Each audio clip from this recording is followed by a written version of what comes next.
له ژوند څخه ټول شکایت کوو، خو د ژوند اکثریت شکایت مو یوازې پر خفګان باندې راڅرخي. په ورځني ژوند کې تل د خفګان سره ولې مخ یو؟ الله عز وجل وایي تاسې ما یاد کړئ زه به تاسې یاد کړم. او د دې ترڅنګ الله عز وجل په خپل کلام الله کې وایي چې د زړونو اطمینان په ذکر کې دی. نو که غواړئ تل مو زړونه خوشحاله واوسیږي او په ژوند کې خفګان ونه لري، نو تل کوشش وکړئ چې تل الله عز وجل یاد کړئ. الله عز وجل وایي تاسې ما یاد کړئ زه به تاسې یاد کړم. تل خپله خوشحالي د نورو په خوشحالیو کې ولټوئ. هېڅکله دا مه وایه چې یوازې دې زه خوشحاله یم، په دې دنیا کې دې د خوشحالۍ احساس زه ولرم، خو ته یو داسې دردېدلې زړه ته، یو ناامیده زړه ته خوشحالي ورکړه چې ستا د خوشحالۍ باعث هم وګرځېږي. تل د خیر او برکت په کارونو کې اشتراک وکړه. خیرات د ځان عادت وګرځوه او د هر مسلمان لاسنیوی وکړه چې ستا لاسنیوي ته ضرورت لري.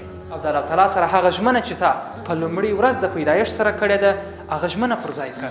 هدف مې دا دی چې د الله عز وجل 5 وخته عبادت، هغه څه چې الله تعالی ته موږ ځان په رسولی سو، هغه د طاعت او عبادت اړخ دی.